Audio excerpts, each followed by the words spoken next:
Agricultural labor is a hot topic all around the country. Farmers are concerned about making sure they have access to a legal and stable workforce. As we start ramping up planting, as we start ramping up spring, summer seasons, harvests for a lot of specialty crops, people are worried. Farmers are worried that they're going to have workers there to harvest and do this work.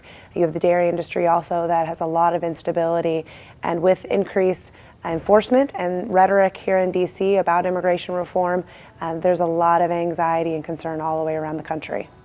President Trump campaigned very hard on immigration enforcement. We have already seen multiple executive actions from the White House related to enforcement. Farm Bureau supports border security. It is an important part of any responsible immigration system. We also support enforcing our current laws. However, because of the nature of our workforce, with over half of our workforce being unauthorized work in the United States, gaining employment with fraudulent documents, we are watching the impact of the executive orders very closely to determine what instability it may cause in the workforce and disruption in the agricultural economy as a whole because of whether it be actual deportation actions or detainments, but also a lot of anxiety with our workers maybe laying low and not migrating, coming to work. That's particularly important in Michigan, being kind of one of the later stops for a lot of migrant workers that go up the coasts. And so we're watching that very closely and do fear that it could be disruptive. But again, enforcement's important, and we hope that it can get us off the hamster wheel in Congress, so now Congress can take the steps to pass substantive immigration reform and agricultural labor reform. We are reiterating to Congress that the White House has increased enforcement, that now maybe they can focus on substantive agricultural labor reform. It gives them a little bit of cover too, frankly.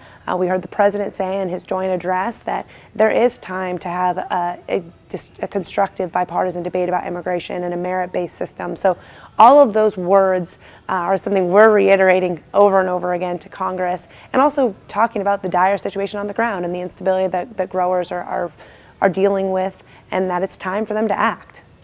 Electronic verification is a system that is assumed to be more efficient in verifying work authorization for employees. Employers would be required to use it under certain proposals. American Farm Bureau opposes mandatory E-Verify until we have access to a new flexible visa program and a stabilization of our current workforce.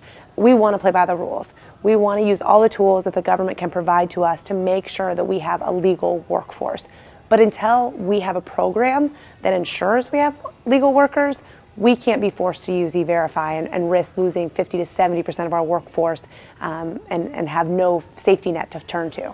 The important thing right now is to really just tell stories, to build a case, get all your delegation on the farm. This is such a hard issue to really understand until you see it in practice and get out of the politics of it all. And so we're trying to do a lot of that education, but the time being, the most important ask is don't let agricultural labor reform get lost in all of this enforcement. We're seeing enforcement, we're going to see enforcement proposals in Congress. We need to make sure our farmers have access to a legal and stable workforce.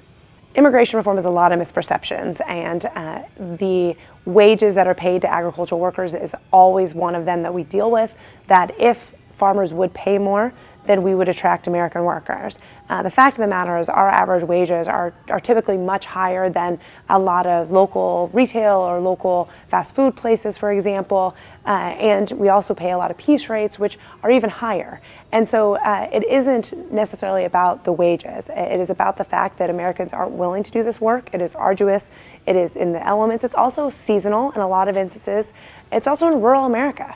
And so when the blueberry grower in Michigan needs peak workers, a couple hundred workers for a few weeks, it's not necessarily attractive for someone in Detroit to go out to the country and pick up that job, even if they're really looking for employment and want to find a job. So there's a lot of factors working against us in that regard, but it's not wages. Our farmers are paying very fair market-based wages and continue to increase wages faster than the rest of the economy because there's shortages everywhere. Immigration reform is always challenging. It is always political. However, I'm cautiously optimistic. I think with the president taking the actions he has taken, Congress now has a little bit of cover that they can focus on substantive reform proposals. We are working with Congress on those proposals already. There's a lot of different cooks in the kitchen, and there's a lot of nuances that have to be worked out. But I do think that there's an opportunity. Also, we're going to be working with the administration and the new Department of Labor in trying to tweak the H-2A program, our existing visa program that is very bureaucratic, very hard to use. It's used at a necessity, basically, and it still is only accounting for about 10% of our workforce. But for those growers and growers that are maybe turning to that program because of shortages elsewhere, we have an opportunity to maybe tweak around the edges and make some government efficiency type of changes that will help the program work more efficiently.